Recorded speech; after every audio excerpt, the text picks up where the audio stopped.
Hi everyone, Franco from Your Guitar Academy. In this lesson, I'm going to show you how to play Cochise by Audioslave. So pick up your guitar, let's get started. Right, the first thing to look at is the amazing intro by Tom Morello. And you need a couple of pedals to do that, but I still want to show it to you just in case you've got them. The first thing you need is obviously overdrive. So my overdrive is on.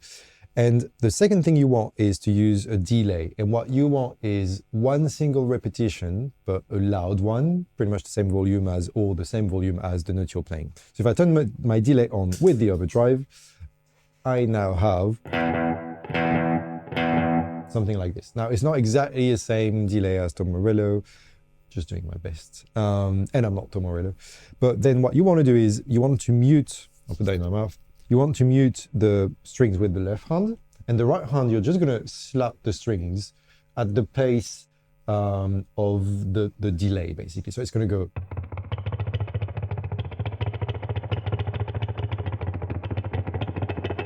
Then you can move your hands a bit to get that helicopter sound.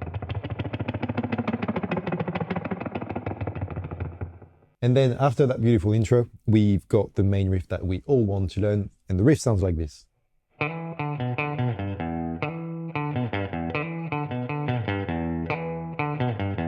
Just so you know, we're in the key of E minor and we're playing between shapes 2 and 3.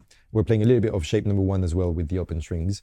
You don't need to know the theory to play the riff. It's one of those where you just listen to it and it sounds cool and you want to just play it, and you can play it technically. So let's get started. I'm going to start with fret number 7 on the A string. And then I'm going to go to fret number 5 on the same string, on the A string, and then to fret 7 on the E string. So we've got. Then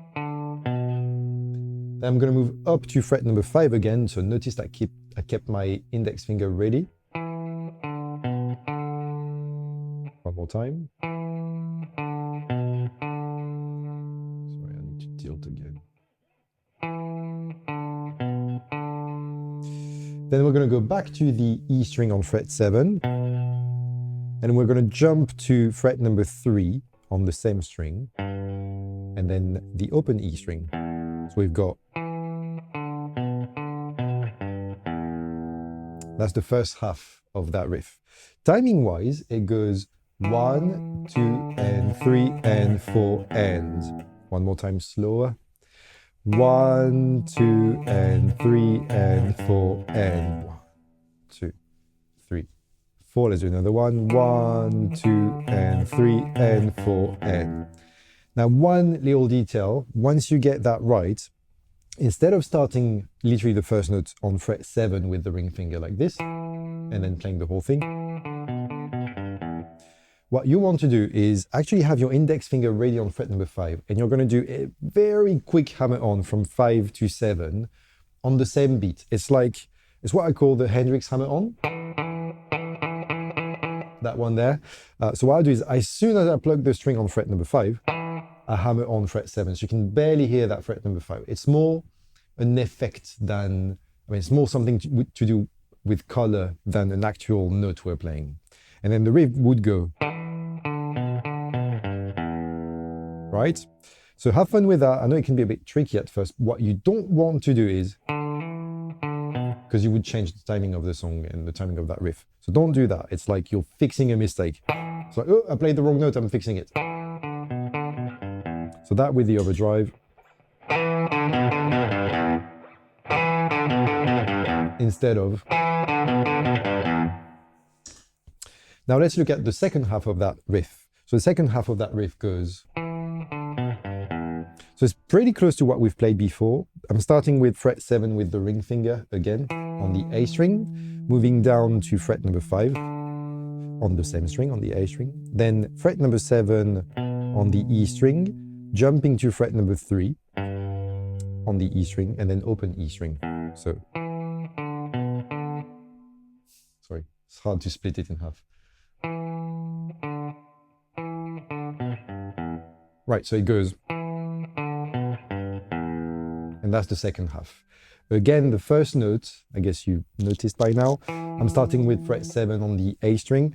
you could, and I would, hammer on from the index finger to fret 7, so index finger on 5 to fret 7, and I would do the same hammer on we did on the first half. So the two parts together would go. Okay, so let's talk about the timing of that second half. So the timing, again, if you struggle with it, the best thing to do is to just sing the riff along. It's a very memorable melody, so I would start with that. But if we count, I would play that first note on the end of beat number 1, and then I would go to fret number 5 on beat number 3, and then it goes 3 and 4 and. Right, I'm going to try to play the whole riff with the two halves together, and I'm going to do my best to count along. I'll really do my best. 1, 2, and 3, and 4, and 1, and 2, 3, and 4, and 1, 2, and 3, and 4, and 1, and 2, 3, and 4, and. And now I'll play it with the overdrive just because it's more fun.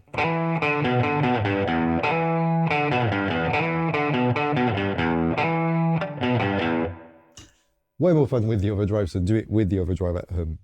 Okay, moving on. Then we've got a little transition to the chorus of the song, which is a slightly different riff as well that we'll look at. Right, so looking at that transition, we need two chords. We need a D5 and a D sharp / E flat 5. It's the same shape. Now, let's look at the first one. So D5 is just two notes. It's a root note and a fifth.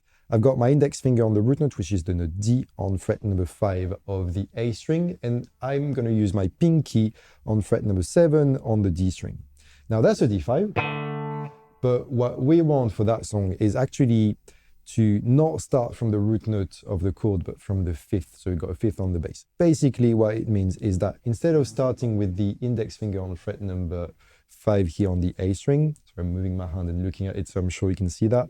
I'm going to have my index finger flat on the E and A strings together on fret number 5. And now the chord sounds a lot more grungy, which is way more fun. And then the next chord is exactly the same thing, you just move everything up a semitone. And that would be your E flat 5 over your fifth. So we've got the whole riff, and then we've got these two chords. Same chords you would see in The Wind Cries Mary. So once you know that kind of stuff, you see how you can reuse it on different songs.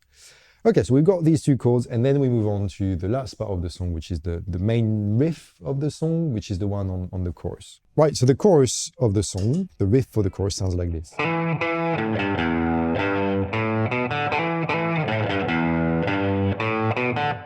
So very similar to everything we've seen before. We start again from fret 7, and we're going to play this one twice on beats number 1 and 2 of that riff there. But again, now you know we're going to hammer it down, so it's going to go 1, 2. Right after that, I move up to fret number 5 on the E string, and then fret number 3 on the E string, and open E string. So we've got... But that wasn't very clean. Notice that sometimes I use my middle finger and sometimes my ring finger. I think it depends on the speed on which I'm playing it. I think I would use my ring finger and just move my whole hand, so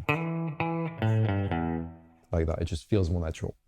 Timing wise, we've got 1, 2, 3, and 4. Pretty simple. Sampling slower. 1, 2, 3, and 4. And then the next part of that riff, we've got a little turnaround that is really cool. It goes like this.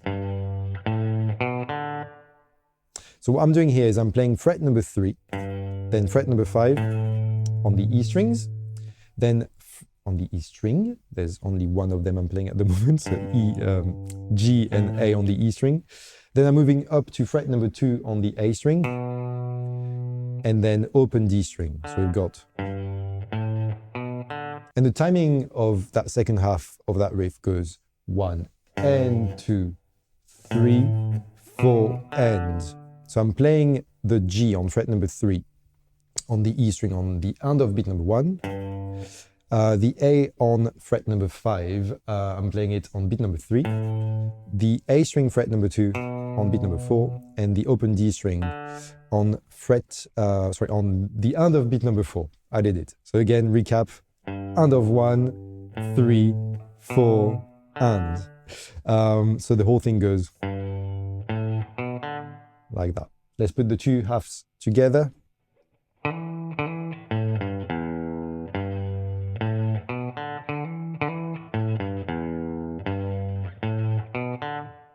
I don't really know if I would move my middle finger like I just did. It felt natural. Again, it could be just because I'm playing it slower than the song.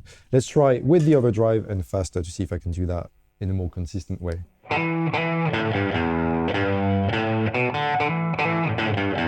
Yeah, I'm definitely using my ring finger. So use your ring finger to play that fret number 5. You've noticed I may have done that before on the video. I just want to mention it quickly. Instead of on that outro of the main riff, so sometimes I go, it feels very natural to me, even though it's not the way Tom Morello plays it. So instead of playing fret number 5 here on the E string, what I do, since it's the note A, I tend to naturally go to the open A string.